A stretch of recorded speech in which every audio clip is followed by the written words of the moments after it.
So, Dave, you're back from Emerald City Comicon, a triumphant weekend out there, and we're going to be talking about that at the top of the show. But I've got a bone to pick with you because I find out all weekend I've been seething with jealousy because you were rooming with that Jake Parker. Oh, Brad, there's always another man, isn't there? There's always another man. All weekend long, I wasn't getting any texts. I wasn't getting any calls. I bet you. Oh, God, that's because funny. you were giving him all of your attention. Love the one you're with, Brad. Love the one you're with. If you can't be with the one you love the one you're with. So you guys split a hotel room out there in Seattle? Yeah, so he was coming up to Emerald City Comicon, and his hotel situation fell through. So he had said, "Hey, do you mind if I join you?"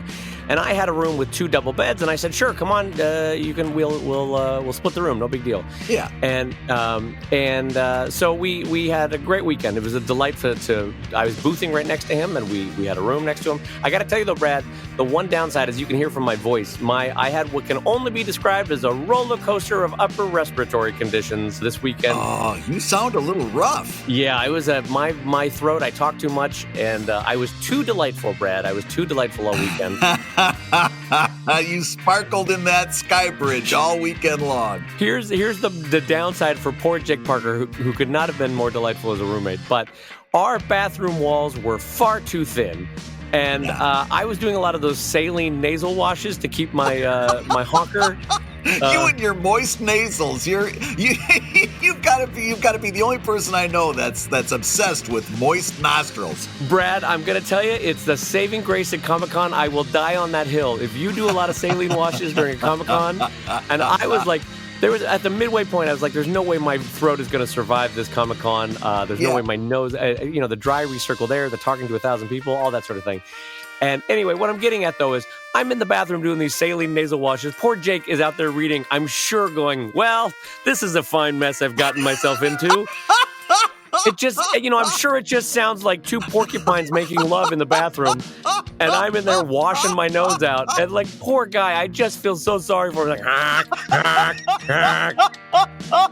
Like, you've had a day, Brad, where you've had to keep up a smile for 8 hours straight as everybody comes up to you and you're, "Hey, how you doing? I'm Jake Parker." And then you're like, "Finally, I'm going to kick off my shoes. I'm going to read a little bit of philosophy in my bed." And then your roommate, Dave Kellett's in there going, just a fire hose to his nose. Nobody wants that. Nobody wants that. Oh boy, yeah, that would be a little bit unnerving. I hope he brought earplugs or something. He did, thank God. Oh, thank God he brought earplugs. He for real, and you know what? God bless him, because I'm sure when I get a sore throat and stuff, it also starts to trigger my asthma. So I'm sure I was snoring McGee. Anyway, what a treat it is to room with Dave Kellett at a Comicon. That's what I'm getting at. Well, that's half of the challenge of sharing a room at a comic convention.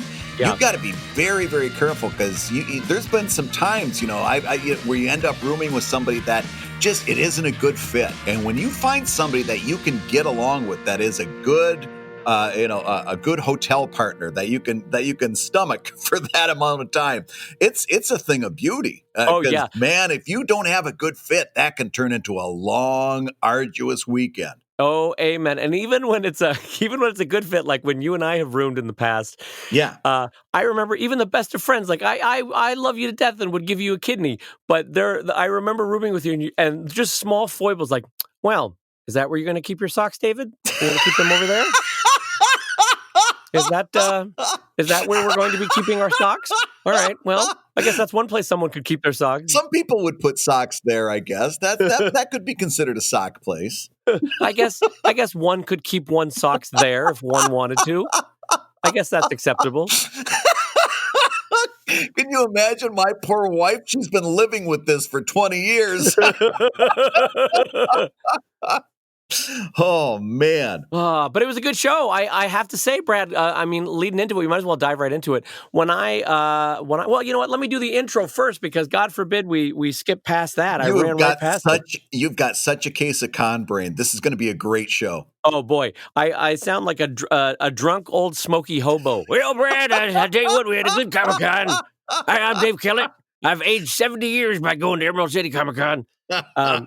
Anyway, I do want to say hello to everybody and welcome to this week's Comic Lab, the show about making comics. And making a living from comics. I'm Brad Guigar, editor of webcomics.com and the smooth-voiced cartoonist of Evil Inc. And I'm his friend, apparently, Hobo McGee, who's been living a hard life out on the rails, smoking tobacco straight from the palm of his hand, apparently, cartoonist of Drive and Sheldon and co-director of Stripped. You know, Dave, they make cigarettes with filters now. And this week's hour of Comics and Vice is made possible by your support at patreon.com/comiclab and Marlboro and Dave, let's talk comics. Let's talk comics and proper throat care, Brad Guigar. All right, so let's dive right into it. Emerald City Comic Con is a 4-day show in Seattle, Washington. And Seattle is a very comic-supporting town. Yeah. Between Microsoft, Nike, Costco, what other companies are up there? Boeing. There's a good economic base. They got that coffee place up there. Oh yeah, the small little family-run place called Starbucks. Yeah. Yeah, no, there's like 5 to 7 good-size Fortune 500 companies there that support a lot of well-educated, well-read folks. So they're good comics reading audience, and they tend to come out with money, and more than anything else, they tend to come out with support. It's a really kind, comics-loving crowd in Seattle. Yeah. And the show, as built by Jim D. Menakis, you remember very well, is a really fun event. It's recently been taken over by Reed Exposition, and it has most definitely gotten a more corporate feel, and we can talk about that as we go on. Oh, has it? Oh, yeah. And it has less of a, I don't want to be too much of a jerk, but less of a comics focus in a way that we can talk about in a second. Uh-huh. All that being said, I still love the show for a lot of reasons that we've talked about before. There's a lot of specific cartoonists that I can only see there. I particularly have a strong fan base there, which is nice. I like the city of Seattle. I like the logistics of getting in and out of Emerald City Comic Con. And I love my booth location. I'm on what's known as a sky bridge, which has full sunlight all around me, beautiful, airy environment. And it's a large, high ceiling. It's probably 70 feet high.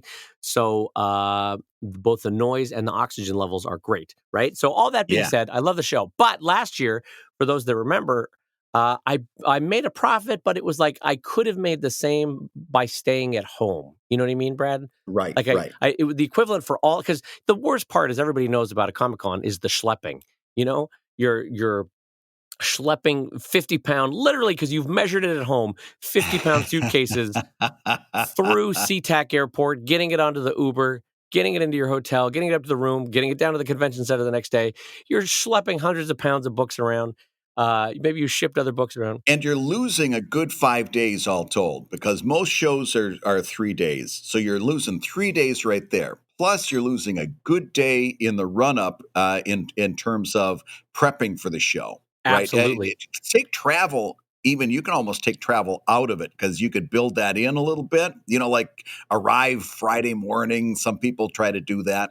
But let's say you've got a day for travel. You've got another several hours, if not an entire day before that, in terms of shipping all of your stuff and prepping your stuff and making sure that your banner reads right. Do you need to get a banner printed, all this stuff? So that's all in the run-up, several days run-up. Then you come back, you've got a day of travel at least, and you've got, as Dave, as his voice exemplifies today, you got to recover from that show, right? Because if you don't get con crud, you're going to get something else. God knows if you buy a convention center hot dog, you're in for a couple days. You've lost at God, least, terrifying. Yeah, you've lost at least 5 days, if not more. So you've got to take that if you're going about your business seriously. You've got to take that and think, am I really going to make enough to go? And last year, as we were talking about on the show, you were on the fence. You made a profit, which means you covered all of your costs. You covered your travel, you covered your hotel, your promotion, your food, everything was covered, and you had a certain amount of money left over. And it was a decent amount, but not enough that you had signed up without a second thought. And you said in the show a few weeks ago, I don't know whether I'm going to do this show again. I really don't. And my question to you now is, did you do well enough? Did you do better? And have you decided if you're going next year? Well, let me put this into some easily translatable terms. So, to build on Brad's point about logistics, Yeah. about 2.5 weeks before the show, I shipped up 5 boxes of books, 3 to my hotel and 3 to, of all things, Dave Malky's kind family, who accepted 2 boxes for me. Um, I so like the way that's you said that. And 3 of all things to Dave Malky. I mean, you could imagine the point I was at. Poor Dave. Of no, all things, Dave I didn't. Malky. That's not the way I was saying that. I was saying that like of all the wonderful. Oh, don't put this wedge between David Malky and I. Uh, I'm sorry. I'm teasing. Anyway, so I shipped up 5 boxes of books, and I brought up an additional in my bags, an additional 3 boxes of books. And here's a fun pro tip that I I delight in this whenever I'm able to do this. So the bag limit for a checked bag is 50 pounds, right? Yeah. Now, Brad, have you ever had your carry-on weighed? My carry-on? No, I've never had I've had checked luggage weighed, but I've never had a carry-on weighed. No. So my drive books are immensely heavy and dense, the Oh hardcovers. yeah, they're And big. I brought up a bunch of those in a box worth in my carry-on, and that bag was 53 pounds, Bradley. Oh no, and they tag you for that. Oh, they'll get you, but not if you very quickly hoist it over your head and put it in the overhead bin. Okay, you got it in there. All right. So Wait that's a my minute, little they were cheat. coming up the aisle with a scale to weigh it? No. I'm saying they didn't weigh it. That's what I'm saying is you Oh, can good, skirt the good. system.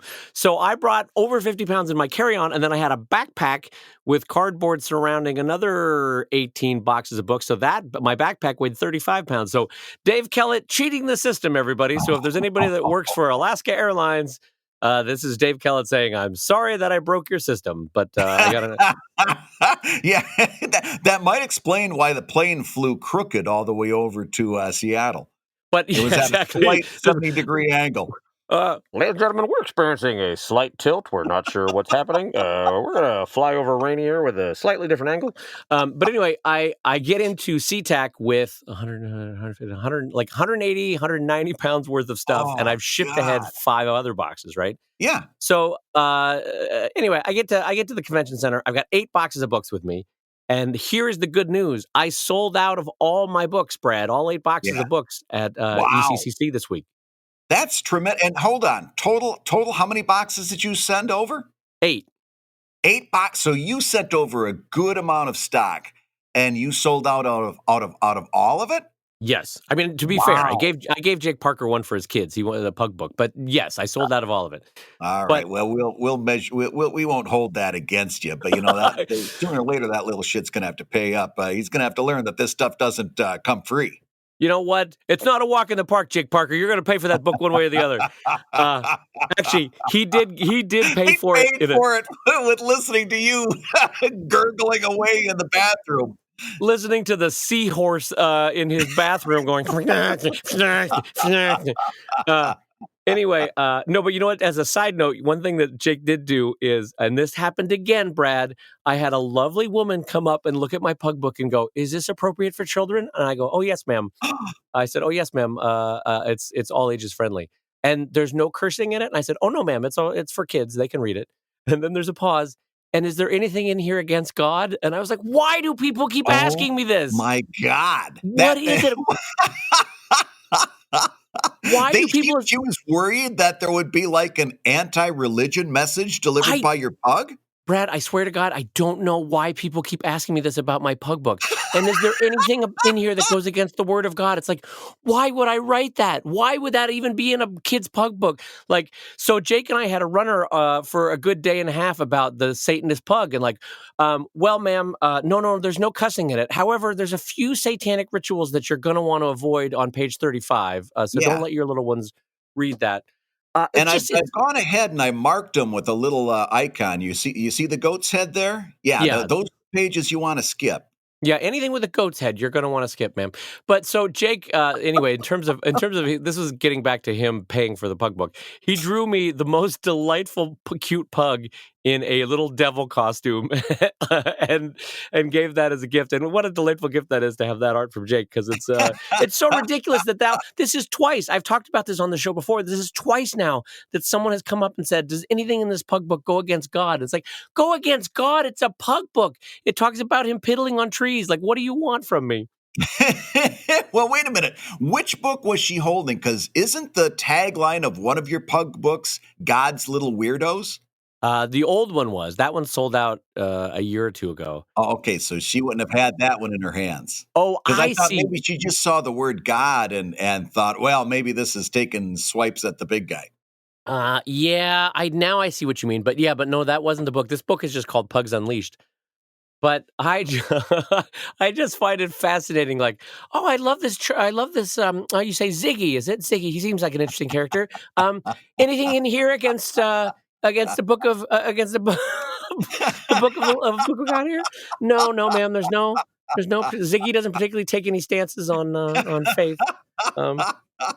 It's just such a weird Yeah, question. is there a chapter here on Revelations? Because I want to avoid Ziggy on Revelations if I can.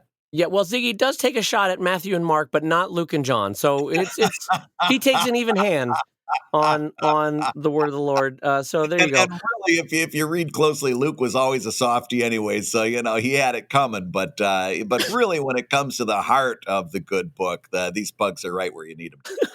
And then I get weird about it. Well, I mean, the pug does represent that John has a higher Christology than Mark and Matthew. So he, and then I get really theological about it. Anyway, boy, I have never used the word Christology in a public forum. What There's a weird. the words of a guy with a 24-volume set of the Oxford English Dictionary in his studio. Boy, right now. I tell you what, Brad, I have never gotten to use the word Christology before, so I think that means I'm the winner of this week's vocabulary word. Yes, David used the word Christology, which no one has heard before, and which, frankly, he hasn't used in 20 years. So I'm the winner. Oh my God, how sad! Big winner. How sad did my voice sound trying to do a game show voice? I can't even do it. Yeah, you're limited today. You're very limited. I'm I'm Brad Guigar after 3 drinks is what I am right now. I can only do so much. You're burying the lead. So you sold out. Can you give us some kind of a marker? How did you do compared to last year? Okay, so last year I made 2 Let's say you times. made X last year. Yeah. Okay. So I made X last year. Last year I made X in profit. Right. Yeah. So between flight, hotel, shipping, food, and the cost of the booth, I spent X, and I made from netting. Like I grossed 2 times X, and I netted X. If that makes sense. This is turning into an SAT test. I Let's know. do it this way. You paid all your bills. You paid your hotel, your food. You paid everything, and you had X left over. That's now, right. I'm assuming this year you paid all your bills again. I didn't skip town if that's what you're asking. Yes, I paid my bills. So how does your total this year relate to X last year? So I doubled my net this year. So I have 2 times cost. 2 times cost. Yeah. So, and that not just books, in the prints and the pins that I brought and in original art, Seattle was very supportive this year. Wow. So now, Brad, I feel like it's The Godfather. I'm getting out. They keep dragging me back in. Well, yeah. I mean, I was going to ask you if you were going to go back, but if you made so last year you had a sit on the fence kind of profit. This year you had twice that much. You don't really get, and in my opinion, you don't get a choice when a show is that good. You've got to go back. Yeah, I don't know that I can make that amount. I would have to have such an incredible weekend of productivity at home, which frankly you wouldn't do on a weekend. Yeah. So it kind of feels like a no-brainer to go back. You know what I mean? You got to go. Well, listen, we've been talking about conventions on this show an awful lot, and I've drawn a really hard line in which I say you've got to take a hard look at the accounting. Is a show worth your time? And what I've been saying for me is that a lot of the shows that I was going to, I did the accounting and it just didn't add up. Yep. Yep. Having said that, that same rule works the other way around too. There's another side of that coin. If you do have a show that's doing really well for you, you've got to give it one more chance. You got to keep giving them a chance until they fail you at least a couple of times. Yeah. Right? Yeah. Yep. But here's the thing, though, because this is also part of the equation for me. There's a certain meet and greet aspect among other cartoonists at Emerald City that has been delightful for me. Like in years past, a good chunk of the Topatico artists would be there. Other web cartoonists that we know and love would be there. And in general, Emerald City has one of the best, in fact, I might even say the best artist alley in any North American show, right? Right. So you get artists there that you don't get anywhere else. But I heard from a couple people that are near and dear to my heart that they might not be coming back next year. And so that a tiny bit factors into my equation because there is not social networking, business networking that goes into those shows in terms of trading best practices and stuff. Little kind of trade secrets that you only get person to person that you won't get on, say, a public podcast by two delightful individuals, Exactly. However, if that's where your head is at, if that's something that you need or want or desire out of a show, you don't need to table at a show to do that. You could save an awful lot of money and just buy a ticket. Yeah, I have never just walked around a convention though. I've done so many at this point that I feel like, what am I going to get out of it? I would, because I tell you this, Brad, the 20 seconds that I have to walk from my booth to the bathroom, I hate humanity because the crowds drive me nuts. I just want to get to the bathroom. Can we all walk a little bit faster? Okay, Yeah. let's pick up the pace here. Better yet, go to the show, go to the city, but don't go to the show and tell people, hey, I'm going to take you out to dinner afterwards and you can do the same amount of networking there. Right, I guess what I'm trying to say is here's the deal. Here's what I hear from an awful lot of people with gambler's mentality that keep talking themselves going into shows that are costing them too much money and costing them more money than it's making them. And they say, well, yeah, okay, so I didn't sell a lot, but I did some great networking. It's really important as a professional to be out there networking. And I'm telling you, if you're whipping your credit card out and going into debt doing these shows and you think you're doing it for networking, as a friend, I'm telling you, be kind to your future self who's going to have to pay those credit cards off.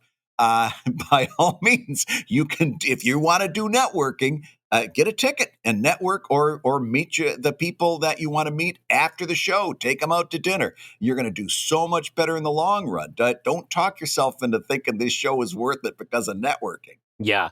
In fact, I'll draw an even harder line there because Brad was very kindly being a little gray on it. I think he and I would both say, do not do a show unless you are making a profit. Like, don't even... Never go back if you're losing money. If you made a little bit of profit, you're like, I want to give it one more year. That's fine. But if if you do a show once and you're like, oh, geez, never again, then cut it off. You tried it, great. Don't do a gambler's mentality and keep trying to roll the dice. Just say, all right, tried it, lost money, not going back ever again. Yeah. And frankly, Brad, for me, that equation is even higher than losing money. If it's only $1,000 or $2,000 profit, equated across the money that I could make across 3 or 4 days, that's where I cut it off, frankly, because I could make more money staying at home and working on Drive or working on eBay pieces or commissions without being away from my family and without tearing up my throat, And you've got to look at what can you make over the course of a month, because in a show like this, you've effectively lost a quarter of your month easily by the time you total everything up, right? Yeah, maybe. Yeah, you might be right. In this particular case, you could easily argue that it was worth it. But if you hadn't done the kind of profit that you did do, you'd be down a quarter of your month. Oh, yeah. Yeah. And your health would be a little worse for it. And there's a couple other things to factor into, too. So, yes. Oh, listen, I didn't want to say it, but let me put it to you this way. I didn't want to say it, but Dave, you sound like death. You sound terrible. No, the first thing that I thought of when you said you hoisted 50 pounds over your head is that, listen, pal, you and I are getting to the point where we can't keep hoisting 50 pounds over our heads. One of these days, if it was me, not you, because you're in much better shape than I am. But not at all the case. hoisting 50 pounds over my head, I'd hear something go snap in my back, and I'd be in a bad way for the next 3 months going forward. You know what I'm saying? I would be taking a big risk lugging those freaking boxes around.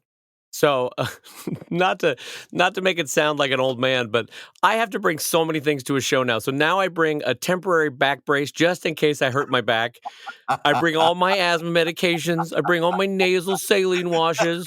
I bring my foot brace for a foot that I hurt running, doing uphill wind sprints a year or two ago. And so, like, now it's like Grandpa's going to the Comic-Con. I'm not 22 anymore, Brad. I got to bring my sciatica pills. Like, I feel that's what I feel like. Oh, Grandma says I have to bring my sciatica pills. Anyway, so yeah, so the point is you're not wrong, Brad. I will say this: the lesson I learned from this week from the baggage handling fees that my hotel costs were is that I should not have done what I did, which is to bring it all in my luggage. I just should have shipped it all ahead to the hotel. Yeah, you should have. Honest to goodness, you should. No, yeah, I really should have. That was a lesson learned. So that's something. And the way you do that, for those that have never tried that before, because it was actually Brad that taught me this years ago, you just call ahead to your hotel. You say, is there a baggage handling fee? How do you prefer it be addressed? Because some have privacy issues with guests. Yep. How do you prefer that I address it? And then you send it well ahead of time. And if it's all books, by God, send it media mail, because you can pay $15-18 for a 40-pound box. So send it media mail. Most cases, the hotel's not going to charge you a fee, except in Chicago. I've done Chicago a number of years, and at a number of different hotels at different times during the year, I've gotten zonked, and for significant amounts of money, by the hotels every time I tried to do that there. So Chicago, don't try this, but every place else I've tried it, and the hotel is only too happy. They consider that hospitality at those hotels, and they're only too happy to hold on to those books for you. Yeah, and I think for me, the reason why the Seattle hotel charges is because I stay at the hotel across from the convention center at Emerald City, along with literally everybody else in the comics business. And I think they get inundated with like 300 boxes. So they're like, F it, we're charging everybody. We gotta make this work. So that's what they do. Anyway. Oh, did they charge you there? They did charge me, but I have to say, working out the math of it, it was the cost per book to ship it was still better than to bring it on the plane with a $25 there and $25 back. Check bag fee, you know? Yep. So anyway, long story short, Emerald City was a success this year. And here's another thing about it. It turns out Seattle listens to this podcast, Brad, because here's what was happening. Really? Do we make it all the way out there in Seattle? We make it out there to Seattle because here's what, while maintaining eye contact, people would be holding one of my books and they would be looking at me in the eye and they go, so I hear you're not coming back this year or next year. And I said, well, that might happen. And they would pick up a second book and buy 2 books. So I see you, Seattle. I see you, you stinkers, trying to make me come back. You pulled him back in. You stinkers with your darn kindness. And you're trying to be supportive. I see you. Well, that's good. That's good to know that they're out there supporting you. That's fantastic. I have to say, it did warm my heart. And so many kind words for the show. And I want to say both Brad and I appreciate it because I shared it with Brad as well.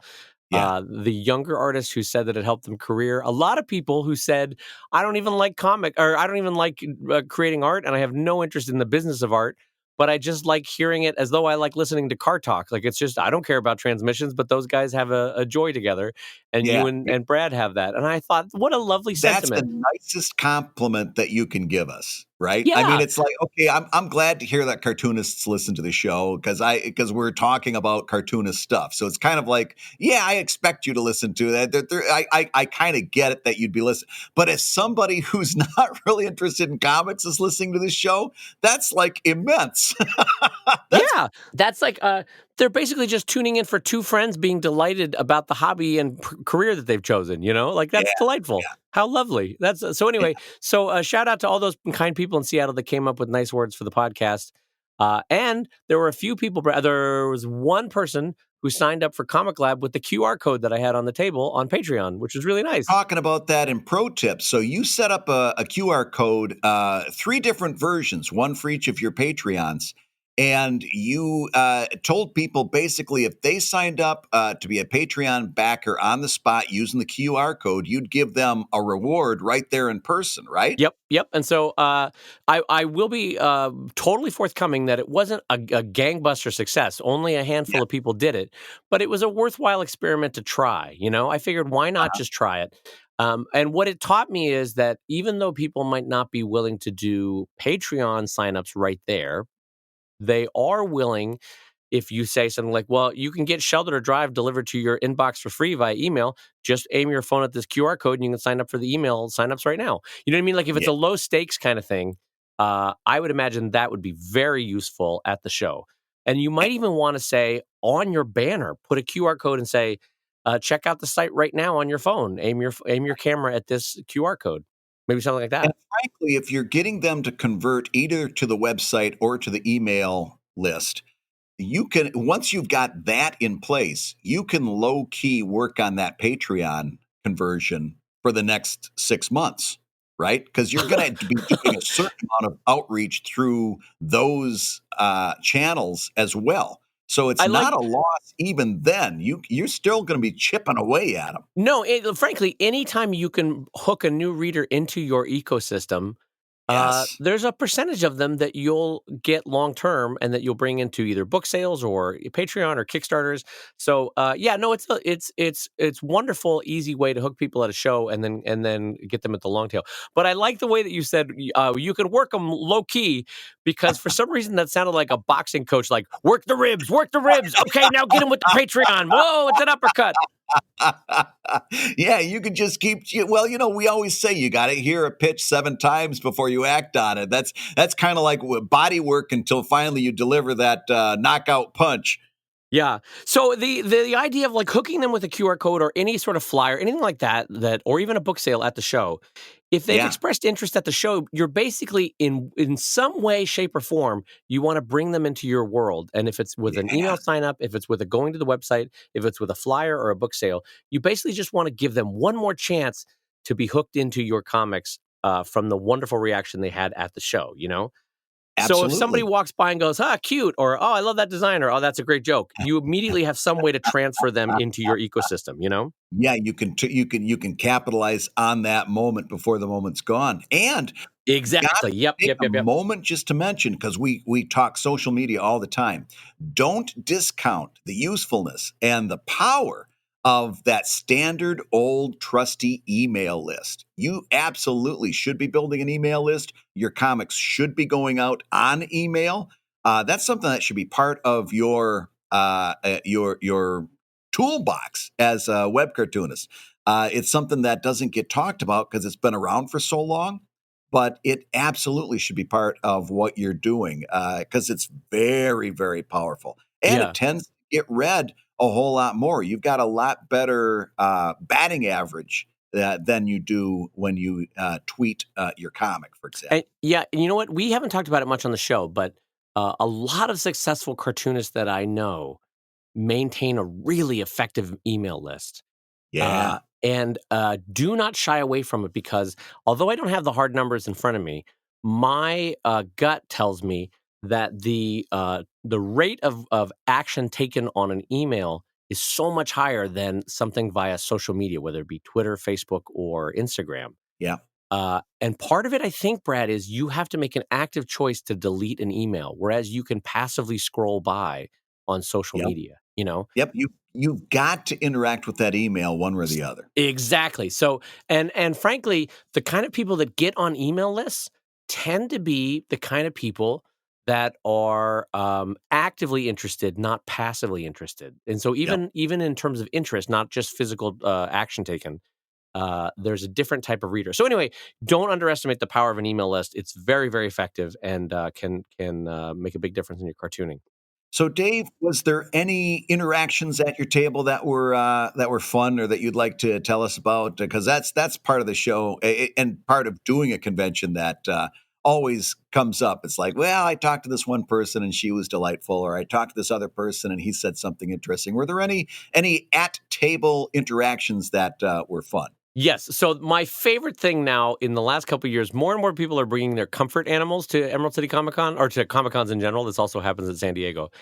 And so this year I got to hold a tiny little teacup poodle that was dyed rainbow colors, and that was delightful. That was a highlight of the moment. Really? They dyed it rainbow colors? Yeah, and the dog was so sweet. Although it was a teacup, so you know when a dog is so small that it can't generate enough heat for its body, so the damn Yeah. thing was shaking like a Oh, chair sold at Sharper Image. It was like, "Brrr." It was like, oh, you poor dog. it was shaking like a massage chair. Yeah, like when you're cold all the time, what is that existence? Like you poor MF.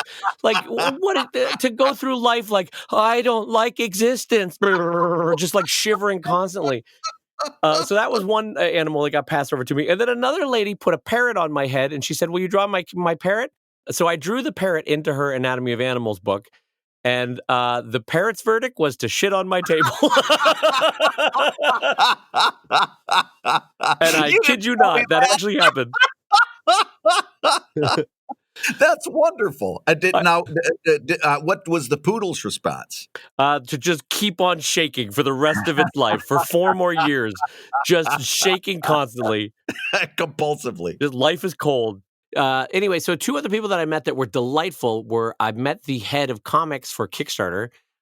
She was insightful, quick, intelligent, creative. She's a delightful person. So it's nice to know that the head of Kickstarter Comics Outreach is great. Yeah. Her name is Camilla Zhang. She's delightful. You should follow her on Twitter. And then I also, I got to tell you about this interaction. This is very on brand Dave Kellett. So Dylan McConis and Katie Lane sent down a very nice woman who was also similarly insightful and intelligent and kind. And she said, Dylan and Katie sent me down to talk to you because they thought you might want to talk about a cartooning union. And I said, oh, well, that's a topic that's been bandied about for 40 years. Yeah. And I said, I love the idea of it.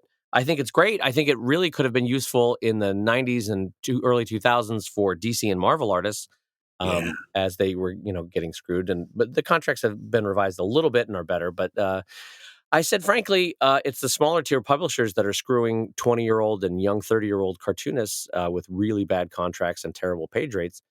And we talked about that, and she was really amenable and nice. And I said, for me personally, I intentionally avoid any and all publishers. And so I don't need a union. I'm my own boss. So it's not like I'm going to strike against me. Right. I'd love to see that picketing, by the way. Dave is a jerk. Dave is a jerk. You have one of those self-loathing days and just go on strike. But here's the thing. In talking with her, I all of a sudden, and I don't know why, I launched into my diatribe about, frankly, I don't know why a 20 or 30-year-old cartoonist would go with a publisher at all. I mean, I get that they want the legitimacy, but God, you'd have to be a dummy to go with a publisher now when you can own and control your own business and deal directly with your readerships with Patreon and Kickstarter, and the cost of printing is dropped. And I go into this whole diatribe, and really, Brad, the emphasis of my point is you'd have to be a dummy to go with a publisher, especially a small to mid-sized publisher. Honest to God, anybody who would sign a contract at this point in time with anybody is got to be a dummy, because those people are all out to screw us. Yeah, I was like, yeah. So anyway, nice talking to you. Have a lovely day. And she goes, oh, I should give you my card. Hands me her card. She's the head editor of Nickelodeon Publishing, and I was like, oh shit, what did I just do?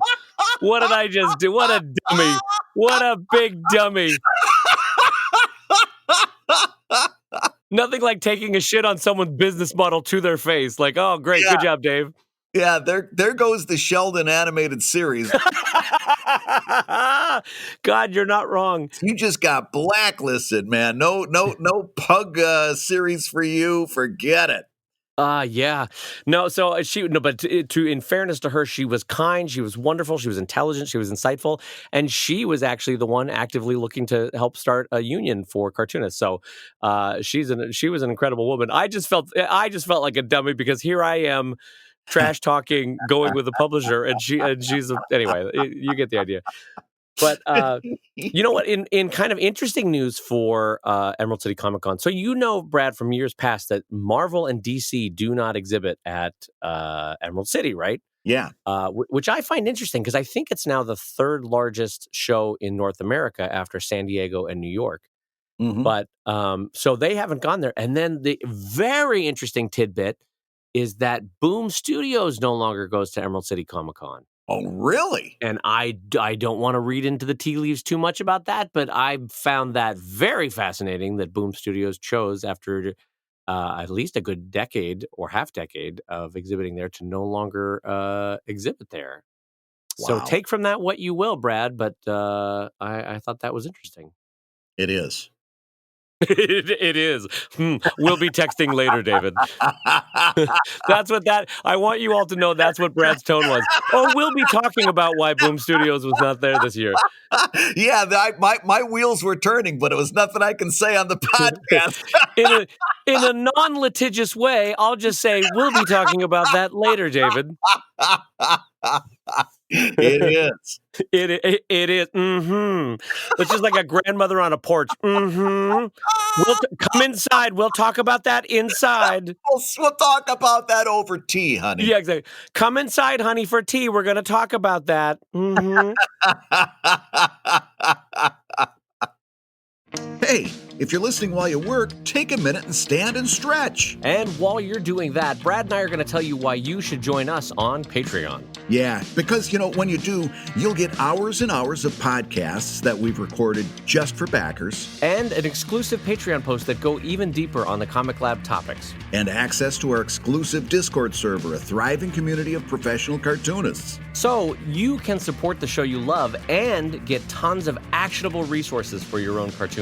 And listen, if you can't swing a pledge this month, no worries. You can still support the show by rating us wherever you get podcasts. Leave us a 5-star review and a few kind words. And that, along with mentions on social media, is incredibly helpful. And now, let's talk comics.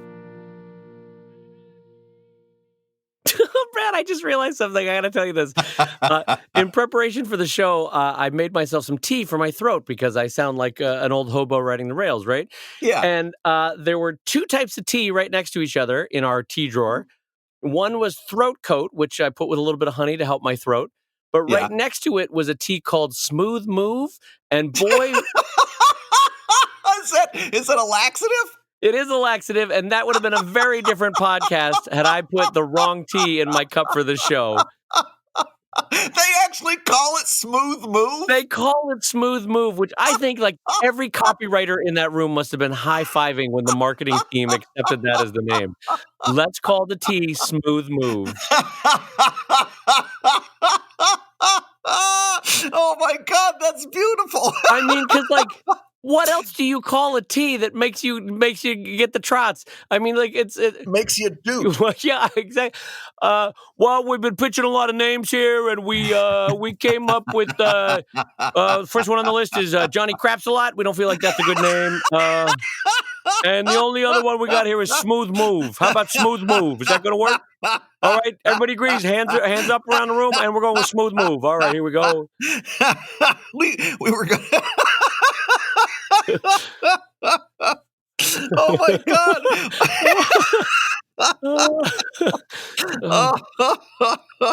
Oh God. I don't know why, but that totally got me. Dumb 5-year-old jokes. That's us. All right. Well, shall we listen to? We've done enough on Emerald City Comic Con. We've learned all about the fact that in my tea drawer we have a tea called Smooth Move. Too much that anybody wanted to know. Then, why don't we jump into one of our $5 questions, Bradley J? What do you think? I think before we do that, I want to talk. Before we do that, I've got a topic that's it's really kind of burning right now, and it's, you're going to want to see a doctor about that, Brad. Yeah, that's a completely different tea. But so here's something I want to talk about, and that is this.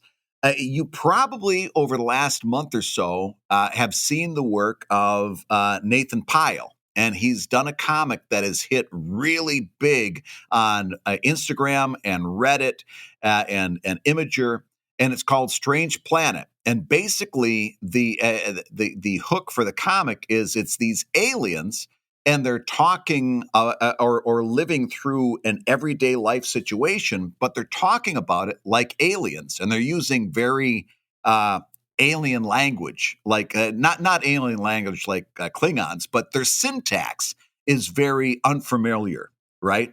Right. And this guy's got over 1 million followers on Instagram. He's got 1,000 backers on Patreon. Now, before you get the wrong message, this guy's been working in comics for an awful long time. He's one of those overnight successes that's been around for 10, 20 years, right? He's done a lot of significant things, but this thing has really, really blown up because it's really kind of brilliantly written. But the thing I want to talk about is this.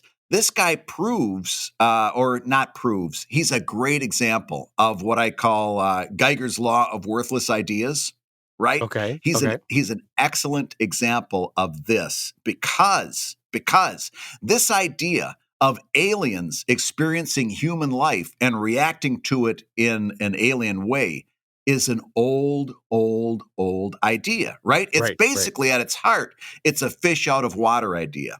And we've seen fish out of water ideas in a lot of ways. But even if you take it more specifically than that, it's the same idea that's at the heart of Charles Addams' Addams Family cartoons. Yep. It's at the heart of the Addams Family TV show and its kid sister, the Munsters. But even, okay, let's take monsters out of it. Let's just go to aliens. It's at the heart of Mork and Mindy. Yep. It's at the heart of the Coneheads. Yep. It's at the heart of Third Rock from the Sun. Yep. This is not an original, quote unquote, original idea. This is a very old idea. And it's an example of what I talk about when I say that all ideas are worthless. It's what you bring to the idea. It's what your execution of that idea is that makes art. And here's a guy, this Nathan Pyle, comes out with a very old idea. Aliens reacting to Earth life. Not a new idea. But the way he does it, the way he, first of all, his illustrations are charming as all get out. Yep. And the way he writes it, the syntax, the way he crafts his words is absolutely brilliant. And you cannot help but get enthralled in these comics. It was his execution of this old, tired idea, right? It's his brilliant execution that makes this an amazing comic. So I want to talk to you, the cartoonist listening to us at home right now, who's sitting there thinking, oh, I need an original idea. Or how about this one? I've got an idea, but I'm afraid that somebody else has done it already. If you, and by the way, those are very universal thoughts for cartoonists who are starting out. If you are held back by those thoughts, I want you to look at this Strange Planet comic, and you can easily find it. Trust me. I want you to look at this Strange Planet and realize that it's not a new idea. Rather, it's an old idea that this cartoonist poured a metric shit ton of originality and personality and creativity into. He did this idea brilliantly. I just want to, I'm giving Dave's voice arrest by running off at the mouth here, but I just want to read this to you in case you haven't seen it. I just chose one at random. Okay. Ooh, just to give you an idea. This is amazing. I've never heard you read a comic out loud before. That's not yours. I've never, you know what? This is what an experiment we're about to walk into. This is great. Oh, I know. I've never wanted to read one before. I'm telling you, I'm really taken by this guy's work. So there's these aliens, and they're throwing a birthday party, a surprise party for another alien, and they're throwing confetti in the air, and they go, "This is where the planet was when you emerged." And the birthday alien says, "Tiny trash," because he's looking at the confetti. And the aliens go, "And now we sing." And the birthday alien says, "Okay, I'll just stare at you." And then they bring a birthday cake. He says, "This is on fire." And the birthday alien says, "I will exhale on it." And then as he's getting ready to blow out the candles, the aliens are behind him saying, "Extinguish, extinguish, extinguish, extinguish." I'm telling you, the way this guy uses language, this is not, I bet you if you went back and looked at old episodes of Mork and Mindy, you'd see them do a birthday cake gag. If you looked at Coneheads, I know you'll find one. If you look at Third Rock from the Sun, you're going to find one. But you're never going to find that written this way. This guy took an I can't say it enough. He took an old idea and he poured a metric ton of creativity into it. He did. If he would be sitting there worried about coming up with an original idea, if he would be sitting at his drawing board worrying if somebody else has done this idea, he'd still be sitting there looking at nothing. Instead, he's sitting there looking at 1 million Instagram followers and 1,000 Patreon backers. Right. So it's a good lesson for us as cartoonists, and it's what I say when I talk about the law of worthless ideas. All ideas have the same value, zero. It's not until you start pouring creativity into an idea that it actually has worth. Yep. And that's why so many classes that talk about breaking down and then building up a new story, what they will do is they'll try to get to the elemental, the infrastructure behind the story so that you can peel away the details, peel away the character notations, peel away the elements of the setting or the time period or that, and get to the core, like, underpinning the bones of the story, and then Yeah. rebuild a new one, right? That's one of the reasons why they do that is because, they always do that old line of there's only 7 true stories and everything Right. builds off of that. And so you can break down Star Wars and find that it's very equivalent to a lot of the heroes' journeys in Greek and Roman mythology, right? Yeah. And like even my story, Drive, Brad, I had concerns about like, sci-fi following a crew. We've seen this, right? This has been Star Wars, Star Trek. But take it back to its core. It goes back farther than Star Trek. We've followed a crew that's against all odds by themselves. That's also Moby Dick. That's also Right. Jason and the Argonauts. That's also Odysseus. Like you can go back further of the crew against all odds fighting against a bigger world, right? Yeah. Because that's a powerful story of 20, 30 people going against the world, or as it became in Star Trek, going against the universe. And so what Brad's getting at there is that it's not that it's a new story. The bones are the same. It is exactly like Mork and Mindy. It's just Yeah. the execution, the personality, the choices, the way that they have that Nathan in this case has chosen to go about doing it is so unique and special. That's what it's kind of like Brad's idea that there are no unique ideas, only unique executions. Right. Right.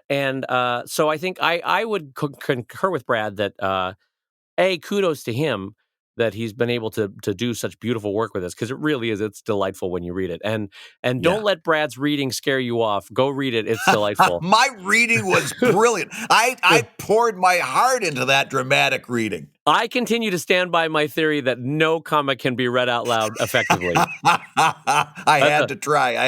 That one was worth it. I have to say, though, no, actually, you were delightful. But in general, wouldn't you agree, though, that like a comic read out loud is like dance being written about, Yes. There's a reason that Calvin and Hobbes was never collected as an audiobook.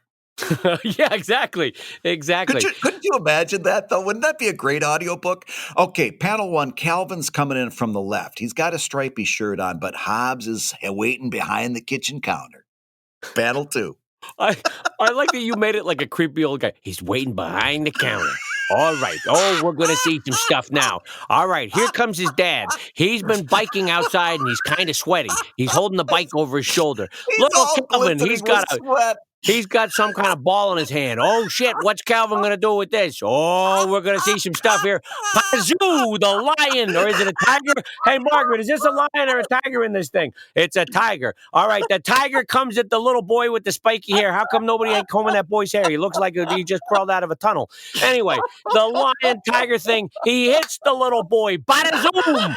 The little kid goes flying ass akimbo. Oh, my God. I wish you could see this drawing. Akimbo! Oh, his ass is akimbo all over the backyard. And there's stars and there's curly cues and there's little dots. This cartoonist really went to town. Oh, boy, that kid. And look at his shoes fell off in the next panel. That lion tiger thing, kazoom, he hit him so hard the shoes fell off. Oh, bada zing, bada zoom. That kid's not going to mess with that tiger again. Oh, God. My God. That was absolutely, you're getting a standing ovation over here. That was Thank marvelous. you. Now I want there to be a Calvin and Hobbes audiobook. Oh, and the mom, she's got her head buried in her hands in the background. She's like, what the hell did I marry into? I get it, Margaret. I'm assuming that's her name. It's Margaret, right? Hey, do they name the broad in this comic strip? Do they ever give her a name? No? All right. Ah, boy, the typical patriarchy. They don't even give her a name. They just kind of write about her in the background. All right. Well, listen, I'm trying to be woke over here, and then they don't even give her a name. Ah, God, I Anyway, don't know. page 2. All right, turn to page 2. Oh, it looks like Calvin's eating a tuna fish sandwich. He don't like it. He wants to give it to the tiger kid. Oh, my God, wait a minute. Here's a wrinkle that I didn't see. Margaret, the tiger ain't real. The tiger's just a toy, and the boy has imagined it. Holy shit. What a wrinkle. Got a zing, got a zoom. I didn't see that coming. Oh my God. I am so on board for the for the Dave Kellett narrated audiobook of Calvin and Hobbes.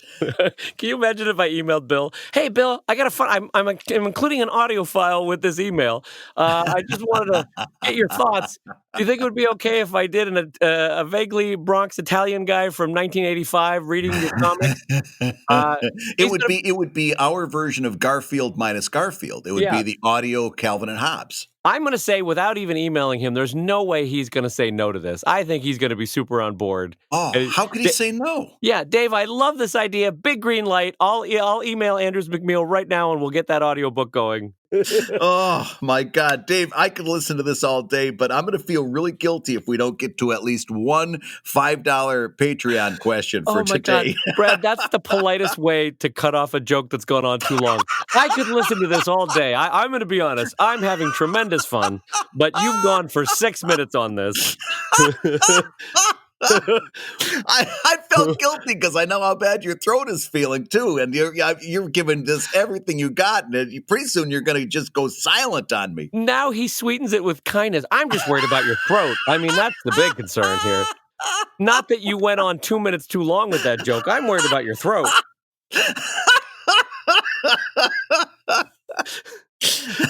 All right. Well, then give me another page, damn it. No. Let's read. Give me feed me the question there, my friend. Frankly, I want the public to know. Okay. Yeah.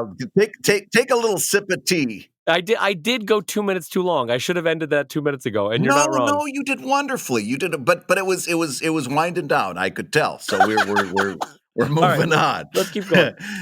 Our friend Jeff Jackson and Patreon backer, who is JK Jackson Art on Instagram, says, guys, I'm at a crossroads. I need to go digital. So I'm in a place I can make the financial commitment to going digital, but should I? Do I go all out and purchase the top of the line for the future 10 years? Or should I go lower to mid-level to get used to going digital and later on go top of the line?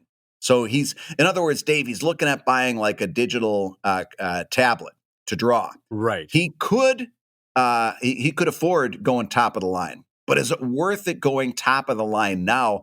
Or is it a better idea to go mid-level, not go get in over his head?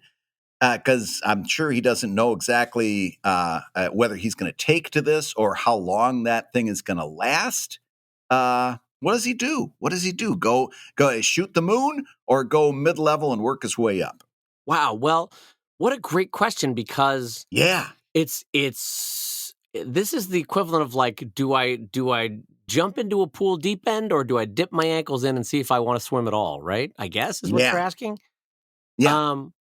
So this goes back to a thing that I experienced when I first went digital, which is I wish there was a way that you could rent one for a week.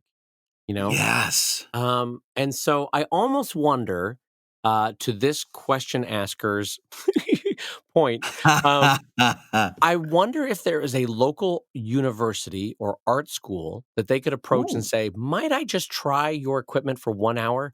I'm happy to pay you $20, $30, $40 just to try it, because it will lead to a $2,000 decision on my part, you know? Yeah. Or I wonder if there is I'm just trying. I say that out loud, knowing that that's probably not going to happen. That's probably an Yeah, I can impossibility. imagine because I I mean, even that then they've got to let this person on campus, and it's a security There's issue, liability and you issues. know how Yeah. things are. I'm not saying that.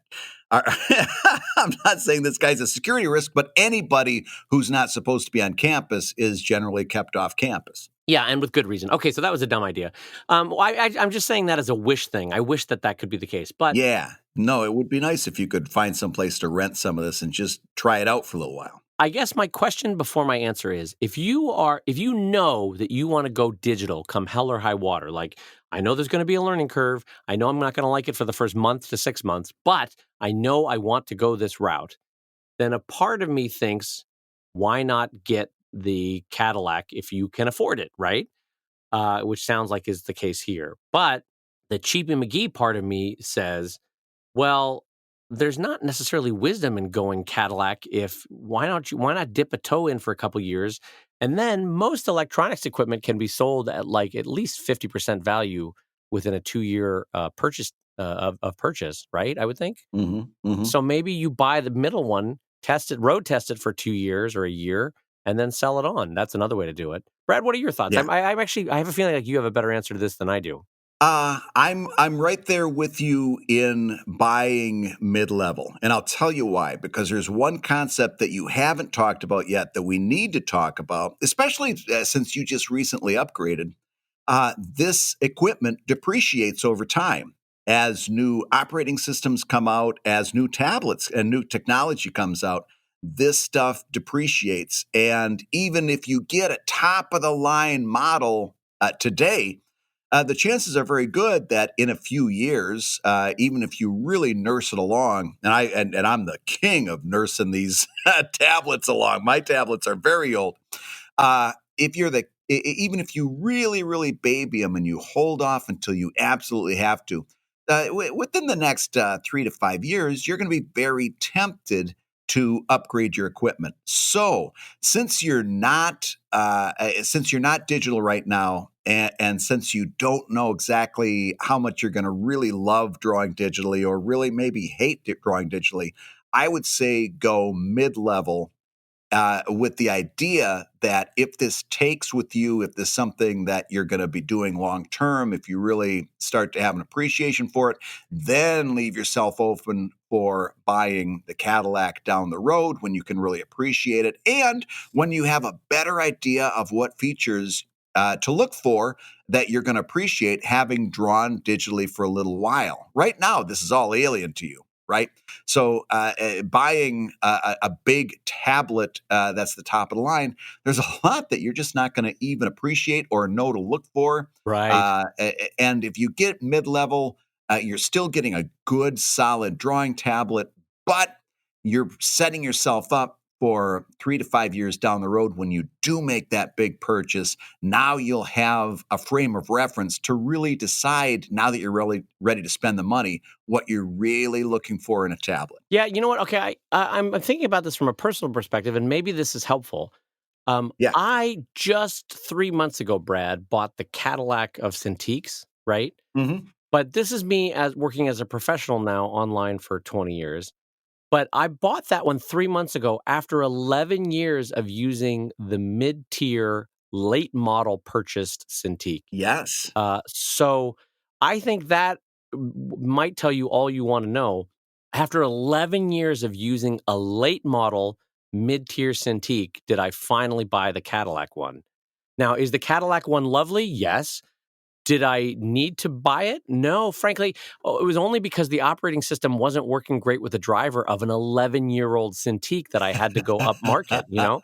I would have kept no, Exactly. honest, Brad, I would have kept using it if it had kept working, but the driver just didn't interact with the new OSs better. Anyway, what I want to get at is a cartoonist who's making a living from his cartooning, was using a late model mid-tier Cintiq for 11 years.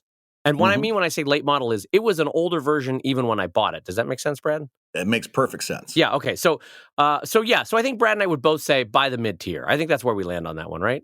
Yep. And then frankly, you're going to appreciate the Cadillac a lot more Yep. when you do decide to pull the trigger on it.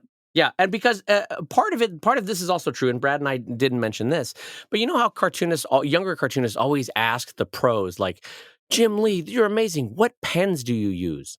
Uh, and as though the pen is going to give you some kind of magical power to draw, like Jim Right. Lee, you know? Right. And I think a part of that might be eking into your thinking, like, well, if I had the better Cintiq, oh boy, could I draw like Jim Lee. And the truth is that all Cintiqs, even the ones 11 years ago that I bought as a late model, capture your line just fine. So you're going to be okay with the Yeah. mid tier, and you're going to draw just as beautifully as you would on the Cadillac. That's a really good point. That's a good that's something I hadn't thought of. But yeah, you're absolutely right. What you need to do first is just learn to draw digitally. And there's a whole Oh learning curve boy. that's going to come along with Yep. that. Yep. Listen to Brad. Yeah. You don't need to have top of the line. You just need to have a stylus that'll hit glass. Absolutely. So actually, Brad, that leads into the second $5 question that we wanted to answer this week, and this comes in from Audie Norman. So, Brad, can I read this one to you? Go right ahead. So, hey, Brad and Dave. So, after the past couple of shows talking about original art and your creative process, I was wondering if there's a possible way to do original art for digitally made comics. I thought it would be cool to just take a look at someone's digital file with how they layer everything, maybe in a read only kind of file or a low res screen capture of your process. Would that even be worth the effort to put together, or am I just crazy? Brad, don't answer that last part. Answer the first part. I don't like that idea at all. And it's got nothing to do with I'm worried about they're going to use the file to to print from it. All that read only stuff and screen capture. All of that is built in. He's kind of thinking a few steps ahead. And he's saying, well, if I give them the high res with all the layers, then they can use it to print and they can use it to steal my copyright. I'm not worried about any of that stuff as much as I'm worried about wasting my time with something that nobody really wants, and that is to see the layers of my file. And I shouldn't say nobody. There might be one or two people who would be interested in looking at it. Fellow cartoonists, people Yeah. like Yep. this, Yep. Yep. would Yep. be interested in looking at that stuff. The question you've got to ask, since we're talking about clearly we're talking about things that would be Patreon merchandise. There'd be no reason to offer this otherwise. So you got to ask yourself, would they pay for it? Would this be something that would generate income in any way? And the answer is, I don't think so. I don't think it would be a big draw. I know we'd love to come up with some kind of way to reproduce the idea of original art in a digital file. I just don't think it's going to happen. It's not realistic at this point, and I don't think that the perceived value would be high enough to justify doing all the stuff that you're going to need to do to make this happen. So it's a thumbs down from me. What do you think, Dave?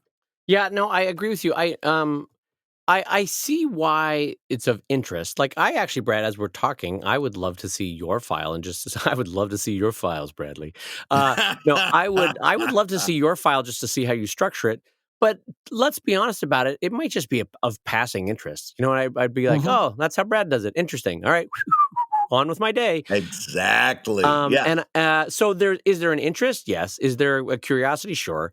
But I don't know that I would learn that much. And to Brad's broader point, I don't know that more than a handful of people would want to see my files. No. And I don't know of a way that I'm comfortable putting them out there. Like, I don't want to charge for them. Do I want to give them away? I mean, I guess that's fine. I could just give one away and just let everybody see how I do it.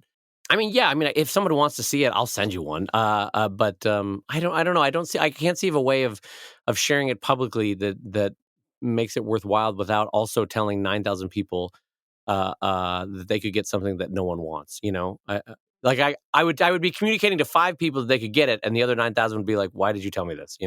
Yeah, well, and I'll tell you what would happen when they opened up the file. They'd open it up. They'd try to figure out your naming convention because they don't know how you name things, right? So they try to decipher that. They'd open up those files and they'd go, "Oh, huh." And unless you were there talking about it, saying, okay, now the reason I did this layer is to create a rich black. And the reason that that's done, you got to notice that it's a few pixels this way and it's done with a certain type of color. And the layer above that is just straight black. And the reason I do that is for registration. Unless you were there narrating under the hood, as it were, they'd open up that file and they'd have to decipher a foreign language that is your process. The only way I could see this idea working is if you were, for example, a colorist or somebody who was doing process videos, and you were doing tutorials and you were telling people how to do this certain thing, or how coloring comes to mind because it's a brilliant example. If you were doing colorist tutorials and you were teaching people how to color comics, then you send them a high res that they can look under the hood and see what you did and how you did it, and maybe follow along in the video so they can see the effects that these filters are having, so on and so forth. I could see that having value as a tutorial type thing. But to try to ascribe value to this as a digital original, nah, I don't think that's going to happen. I don't think that's got legs. Yeah. So I think while both Brad and I see the passing interest from cartoonists to other cartoonists, I would agree that I don't think that has any broader or wider solution. And I think to Brad's point, I would also concur that unless I'm over your shoulder saying, well, the reason I set this layer to a 40% transparency is I wanted there to be just enough of an impact on the screen tone below it, or, what, like you'd have to explain why you did certain choices. Yeah, otherwise it would be this deciphering project. Right. It would be very opaque as to what you're looking at. Agreed. All right. Well, Brad, let's move on to one more to end the show, and then we'll go have a nice, delicious cup of smooth move. Yeah, I'm there for it. So here's a question we got from a $5 Patreon backer who says, Brad and Dave, you'll notice she lists it in a certain order. Brad and Dave, you often talk about the transition. I was wondering whether you were going to catch that. I caught it. Brad, today you're being a real cup of smooth move today. That's what you're being. Well, this person says, Brad.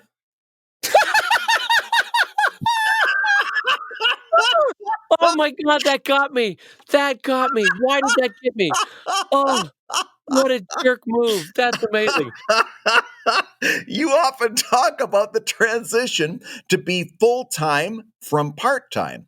For those of us who love our day jobs and have no desire to create full-time, what are some of the ways to prioritize our activities for the best possible outcomes and success at our part-time endeavors? Dave, what do you think? Okay, so this is someone that's saying, I'm happy in my marriage and I want to stay in my marriage. Brad, do you advise that I kiss my spouse? Is that what they're asking? You had me there, right? I would have said, I love my marriage. I'm happy in my marriage. How often do you think I should go next door and kiss the neighbor? That's a funnier wrinkle. Oh boy. Okay, so my thought, but I'm being totally serious. That's how I read it. But I'll tell you why after you give me your no. opinion. You go ahead and launch into it because I feel like you've got more oomph built up. Go ahead. Well, so here's the deal. If you really love your day job and you're really all torn up about this day job, you love it, and you have, and this is your words, no desire to create full time. You just want to do it part time.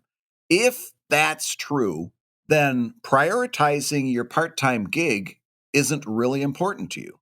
It's a part-time thing. Well, if you love your day job. No, that's not fair. That's not fair. No, I'm serious. I'm All serious. right. If you really are all that wrapped up about it, then I'm not saying that I'm not saying you don't love doing comics. I'm not saying that you don't enjoy it. I'm saying that the need to prioritize it isn't as great, or wouldn't be as great as it would if you actually wanted to do this full time, because you would be focusing on the enjoyment.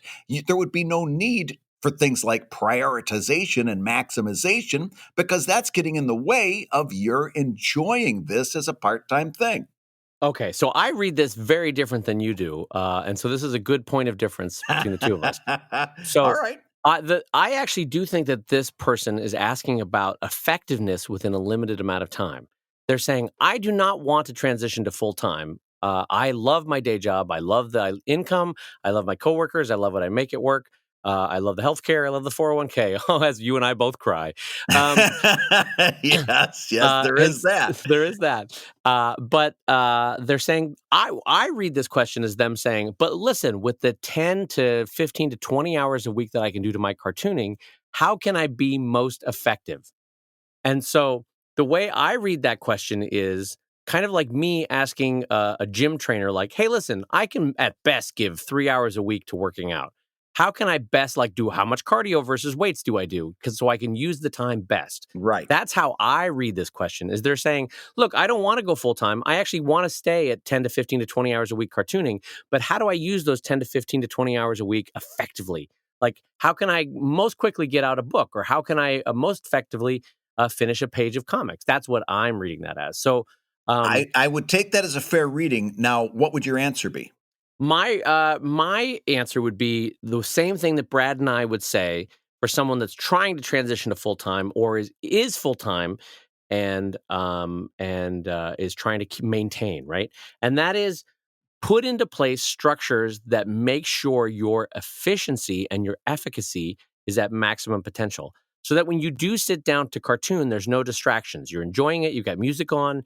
There's no if there's kids in the house, someone else is watching the kids. If there's distractions, you're putting away social media. You're enjoying it, and then have not only design for efficiency and efficacy, but also have goals in mind.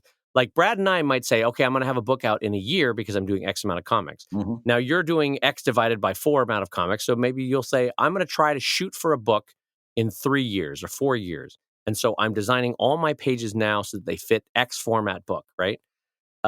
You're still doing planning. You're still doing scheduling and structuring. You're just doing it more long term. That would be my answer, Brad. What would you say?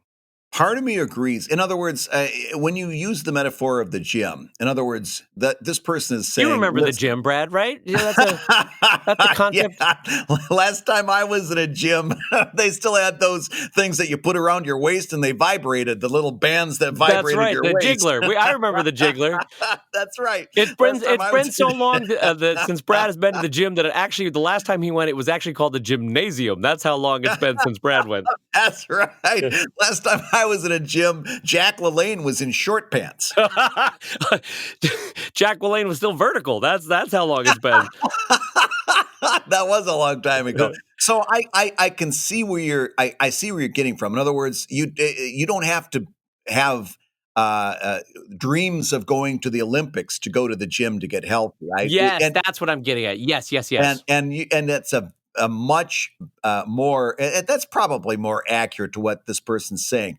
I'm going to say two things. Number one, I'm going to stick a little bit to my guns and say if you're not doing this with an idea that you're working towards a career, then you should be focused on enjoying it first. I'm gonna stand by that one. I think you should be focused on enjoying yourself and having words like efficiency and prioritize and stuff like that seems to me like it would drain from the role that this is playing in your life, which is something you really love doing. That being said, being able to just give yourself space and do those things that Dave talked about. In other words, kind of setting some easy to hit goals that you're not stressed out about, and kind of keep this in the proper zone in your life, giving it its proper importance and not stressing out about it seems to be like the best way to go, I think. I think probably between the two of us, Dave's got the better advice. Yeah, I would agree that Dave has the better advice here. Yeah. I mean, second in our list, but first in our heart is what I say about Dave. ever thus in our friendship, Brad. So no, I think because look at it this way: like I have yet to do it, but at some point in my life, I want to learn Spanish classical guitar. And I think even though I want to do it for enjoyment, to Brad's point, I want to enjoy it, I still want to learn it the most efficient and efficacious way that I can. So I'm going to want to put into place a schedule, and I'm going to want to put into place coaching at the right times, and I'm going to want to put into place an area in the house maybe that I know mentally when I go to, I'm going to be playing guitar.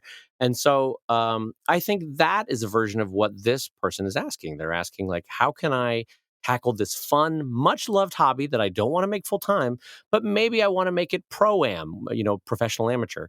And how can I make best use of my time to make it pro-am? And I think the same things that Brad and I communicate on the show week in and week out can be applied even to a pro-am or an amateur. Yep. Which is remove distractions, enjoy the process. If you're enjoying it, your readers will enjoy it. Approach it with professionalism, no matter what level you're at. And I think you'll be fine. I think your heart already knows what the answer is, which is to handle it in the same way that a pro would do it, but just to do it on a more lengthened time frame. Is what I would say. Yeah, and don't stress out about it. In other words, I can tell you everything Dave said is absolutely accurate. But on those, after he pulls the trigger on learning classical guitar, when he's got a Kickstarter going, he's probably not going to spend a lot of time practicing guitar. He's going to be focused on the Kickstarter, and that doesn't mean that he's not a good guitarist. It just means that there's priorities, and he's not going to feel guilty about it, beat himself up about it. He's just going to say, okay, I'm going to pick that guitar up next month. Exactly. Okay. Yeah. Okay. I will absolutely grant you that point. So, Brad, having had, go ahead. No, I was agreeing that I made a good point. Oh man. Well, on that, listen, I think I better end on a high note because I don't think I've got any more good points left in me. So I'll say this. You've been listening to Comic Lab, the show about making comics and making a living from comics. Your hosts have been the smooth move Brad Geiger, the editor of webcomics.com and cartoonist of Evil Inc. at evil-comic.com. And Dave Kellett, the co-director of Stripped and the cartoonist of Sheldon at sheldoncomics.com and Drive at drivecomic.com. The Comic Lab theme song is used with permission from Andy Creighton at theworldrecord.net, and this episode was edited by Matt Woodard of Woodsong Productions at www.woodsong.media. Comic Lab is made possible by your support at patreon.com/Comic Lab. So we'll go ahead and say that twice. Patreon.com/Comic Lab.